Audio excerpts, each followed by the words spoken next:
Family left me behind because my sister holds me responsible for her divorce. Years later, I received an unexpected email. It detailed everything with supporting evidence. Consequently, I ended up ruining her life with that information. Nearly 7 years ago, my family decided to cut me out of their lives and expelled me from our home. At 29, I was just 22 back then and lacked the financial means to secure my own apartment. The situation was so abrupt that I had no time to prepare myself, either mentally or financially. The catalyst for all this turmoil was my sister. My sister, Hannah, 37, and I have never shared a close bond due to our significant age difference. She married her boyfriend Pete, 39, after 3 years of dating when she was 27, and they were married for 3 years. Their marriage ended 3 years later because Hannah accused Pete of cheating with one of my friends. After college, I lived with my parents since I had just started my career and wanted to save money before moving out. My parents were fine with this arrangement until my sister revealed her divorce. One day, she came home sobbing and declared that she had filed for divorce due to her husband's infidelity over the past 6 months. Then, she went on to blame me for introducing my friend to him. My friend Emily, 28, was trying to gain weight, and since Pete was a certified dietitian, he agreed to assist her. I had introduced her to him, and it turned out she was the one Pete had been unfaithful with. I was stunned that this was happening because, even though Emily and I weren't close, I knew she was a good person who would never pursue a married man. Moreover, cheating was completely out of character for Pete. He was head over heels for Hannah and only spoke positively about her, making it hard for me to believe he would cheat. I had my suspicions, but my parents immediately believed her without question, despite her lack of proof regarding his infidelity. They simply accepted her word, but I can't hold that against them since they would choose their daughter over their son-in-law regardless of the truth. What baffled me was why they so readily kicked me out just because Hannah said so. She stormed in one day, threw a fit, and somehow persuaded my parents to throw me out simply because I introduced Emily to Pete. She accused me of destroying her marriage, and for some reason, my parents sided with her. I was devastated and attempted to reason with my parents, but they refused to listen and threatened to forcibly remove me if I didn't leave. In just one day, I lost my family and my home, with no idea where to go next. I found myself crying on the sidewalk with all my belongings for about an hour before I managed to collect myself and went to stay with a friend for the night. I tried reaching out to them daily for the next few days but had no success. My friend was gracious enough to let me stay at his place until I could find my own apartment. Unfortunately, my parents had already decided that I was at fault and responsible for the divorce. They told me they were appalled by my actions before kicking me out, which made no sense since I wasn't the one Pete cheated with. They blocked my number, preventing me from contacting them, and when I tried visiting, my mom threatened to call the police if I didn't leave. After that, I realized they were serious about blaming me for everything that had transpired. I shouldn't have been surprised since my sister had always been the favored child. My parents never planned for a second child, which led to me being sidelined, and while I didn't mind it growing up, I didn't anticipate it would lead to such a significant fallout. Now that I reflect on it, I suppose I should have seen this coming, but honestly, I doubt anyone in my position could have predicted such a situation. I tried to make sense of everything for the next few weeks since Hannah and my parents had effectively cut me off completely, leaving me with no way to reach them. I couldn't contact Pete either because he had blocked me as well, which made no sense to me. I couldn't locate him either because both Hannah and Pete had moved out of their home to live with their respective parents. Thus, I had no means to communicate with anyone involved, which is why I resorted to my last option to uncover the truth, Emily. As I mentioned, Emily and I weren't particularly close, but I had to do what was necessary, so I arranged to meet her one day to explain the situation. I asked her if what Hannah claimed about the affair was accurate, and she vehemently denied it. Honestly, I believed her. Emily explained that she had only met Pete a few times in a professional context, so nothing inappropriate was happening between them, and she had no clue why Hannah would say something so horrible about her. She even mentioned that she had been in a committed relationship for a few years and was planning to get married soon. She showed me pictures that were far more convincing than anything Hannah had said. I had no tangible proof, but I had a gut feeling that Hannah was lying about the real reason for the divorce. However, without proof, I couldn't return to my family, and I certainly couldn't go back without it. At that time, I desperately wanted to be reunited with my family because I truly missed them, despite their actions towards me. Over time, I managed to move on with my life. I found a place and made my job the focal point of my life to distract myself. I also needed to pay bills, which proved to be a healthier coping mechanism than wallowing in depression since I had no other options. I was in a lot of pain, but I knew I had to forge ahead, with or without my family's support. Years went by, and now I'm in a much better place in life. I've upgraded from my small apartment to a much larger one and even got engaged to my girlfriend of 2 years about a week ago. Our engagement announcement turned out to be a pivotal moment for me because just a few days after that post, I received an email out of nowhere that not only clarified the entire story of Hannah's divorce but also provided the proof I needed. My fiancée, Liza, 30, usually shared our moments on Instagram, but the engagement photo also made it to her Facebook feed, where it reached a broader audience. It was a public post, and many people saw it, including my ex-brother-in-law, Pete.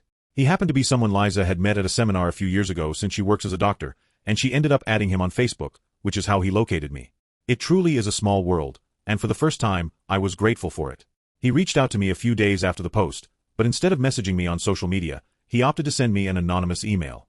He later explained that he chose this method to avoid feeling awkward about contacting me after several years since his divorce. He didn't want to appear as someone who hadn't moved on. Additionally, he had been the one to block me initially, so he felt uneasy about reconnecting over something that occurred so long ago. The email contained the complete story and proof of what transpired 7 years ago, and I was astounded as I read through it. Apparently, my sister had been the one cheating on Pete, not the other way around as she had claimed for so long. This revelation was not only a significant lie but also intriguing because she had been unfaithful to Pete with a friend of mine, just as she had accused him. My friend Frank, 28, worked as a cashier at a grocery store near Hannah's house back then, and I never would have connected the dots since I had never seen them together. They must have kept it under wraps, but not enough for Pete to remain unaware. When confronted, Hannah told Pete it was all my fault because I introduced her to Frank, and she even mentioned how he needed her assistance as an aspiring singer, which she was quite good at. She agreed to help him, and before they knew it, they fell in love. She even claimed that I was complicit in their affair, which helped them maintain secrecy for so long. Clearly, all of this was a complete fabrication, and I had no idea that Frank and Hannah had any involvement. He was furious when he discovered the truth and ended up blocking my entire family, which he now admits was a rash decision made in his anger. He shared all this with me in person, as the email was meant to be as impersonal as possible to avoid being traced back to him, but I figured it out. The evidence he provided included numerous screenshots of emails exchanged between my sister and Frank, where they discussed how easy it was to deceive Pete, filled with declarations of love and plans for their next meetings. There was no way she could refute this since she even signed the emails with her middle name, which not many people know. I had her cornered. I deduced that Pete must have sent me the email after I searched through Liza's Facebook friends because I sensed this was linked to social media, and when I finally found Pete in her list, I reached out to him. We arranged to meet a few days ago, and he revealed that he learned about what Hannah had told her family from Emily, who had met him a couple of years prior. I had asked her to keep my side of the story confidential, and I regretted it when I realized that if I hadn't, she likely would have informed Pete, allowing me to prove my innocence long ago. Anyway, they encountered each other a couple of years ago, and she had asked him about the divorce, leading to their conversation, during which he learned what Hannah had told us. He admitted he wanted to discuss this with me and reveal the truth but hesitated because he felt awkward. I swear, if Pete weren't so easily embarrassed, my life would have been much simpler. I did forgive him though, as I needed his assistance to completely dismantle my sister, and I knew he would support me. Hannah had undoubtedly been dishonest with my parents to secure financial backing during her divorce and had thrown me under the bus because she knew that one conversation with Emily would expose the truth. I couldn't fathom how someone, especially a blood relative, could be this selfish. I'm sure she never bothered to clarify the truth, and my parents simply accepted whatever lies she fed them during her divorce. She understood that if her infidelity was revealed to our parents, she would face severe consequences, and she couldn't risk that. Well, too bad, because the truth is finally out, and I intend to use it to dismantle her life just as she did to mine years ago. I wasn't sure if my family still lived in the same house since I hadn't visited them in 7 years, but fortunately, they hadn't moved. I confirmed with an old neighbor before showing up and was relieved to find out that Hannah was still living with them. This didn't surprise me, as Hannah had always been lazy and preferred to let her aging parents handle all the chores. 2 days ago, Pete and I showed up unexpectedly at their home. My mom answered the door, and we didn't give her a moment to process what was happening before we entered. My dad and Hannah were also in the living room, and we looked like one happy family again, but that didn't last long as their expressions soured the moment we walked in. My dad immediately began threatening us, claiming he would call the police if we didn't leave his house. I shot back, telling him he was free to do whatever he wanted, but only after he read the documents we were about to present. My parents looked utterly bewildered, but Hannah appeared ready to vomit and excused herself to her room. I thought she was trying to escape, but there was no point in doing so. Pete proceeded to show the divorce papers and the screenshots of Hannah and Frank's emails while I explained the true story. Pete also informed my parents that Hannah had to relinquish our family heirloom, my grandmother's diamond ring, in the settlement because she couldn't afford to pay him, being a high school teacher, so she had to sell the ring instead. My parents were already horrified by what we revealed, and that was just the icing on the cake. We watched the drama unfold as my dad demanded an explanation from Hannah for everything that had occurred, and when she continued to lie and cover up the truth despite the overwhelming evidence against her, my dad swiftly kicked her out. He packed her belongings for her and handed them to her, then ordered us all to leave his house. I didn't need to be told twice and left with Pete while my sister pleaded with our parents to let her return, just as I had years ago. This was karma at its finest, and I couldn't be happier about it. A couple of days have passed since then, and my sister showed up at my place a few hours ago, demanding that I reconcile with my parents immediately. I had no idea how she found me, but I told her I owed her nothing. She had ruined my life once, so I returned the favor, and now we were even. I guess she had lost all pride because as soon as I said that, she began sobbing and accusing me of being a monster. I wasn't bothered by her theatrics and shut the door while she continued to cry uncontrollably. I put on my headphones and listened to music while Liza, my fiancée, worked in her study, ensuring we wouldn't be disturbed. Eventually, Hannah left us alone, but she left a message on my door with a marker, labeling me a revengeful monster. I don't see anything wrong with what I did, frankly, and I don't feel remorse at all. However, Hannah seems convinced that I'm the villain in this story. I merely did to her what she had done to me years ago, except I spoke the truth while she lied and threw me under the bus. So what do you all think? Am I in the wrong for ruining my sister's life and getting her kicked out 7 years after she accused me of causing her divorce? Update 1. Hannah has continued to bother me, even though a whole week has passed since she was kicked out. I had to threaten her with police involvement when she called me for the 14th time today, and only then did she cease contact.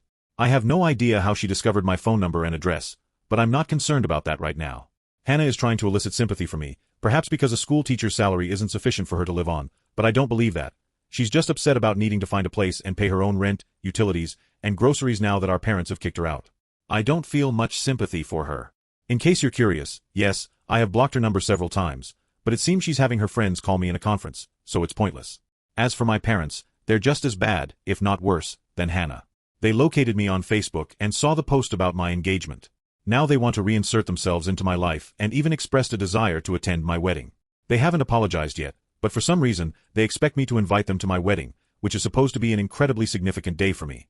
I don't understand where they find the audacity to say such things, but at least I'm not responding to any of it. Liza and I have had a good time reading their texts because there's no way they can be serious right now. It's just really sad for them. Update 2. Hannah appeared at my house once more after I threatened to report her for harassment yesterday. I was about to leave for work when she threw herself across the hood of my car, refusing to move until I spoke to her. It was incredibly frustrating, and I ended up calling the police this time. They took her away while she screamed and cried, attempting to portray me as the villain, but unfortunately for her, nobody was buying her act. It took a while to file charges against her, but once I did, I left for work, not wanting this incident to ruin my day. I was sure my parents would bail her out since she was their favorite, and I turned out to be correct. After bailing her out, my parents sent me a lengthy message about how I was being too harsh on them for an honest mistake they made nearly a decade ago. It was comical because nothing about what my sister and parents subjected me to was honest or a mistake. They knew exactly what they were doing and were fully aware of their cruelty, but that didn't stop them from throwing me onto the street, knowing I had nowhere else to go. Now that I can do the same to them, I see no reason to be forgiving or kind. I texted my parents back, stating that they lost any right to dictate my actions 7 years ago, so they should stop deluding themselves. I haven't blocked them yet since I haven't had time to check my messages, but I will soon.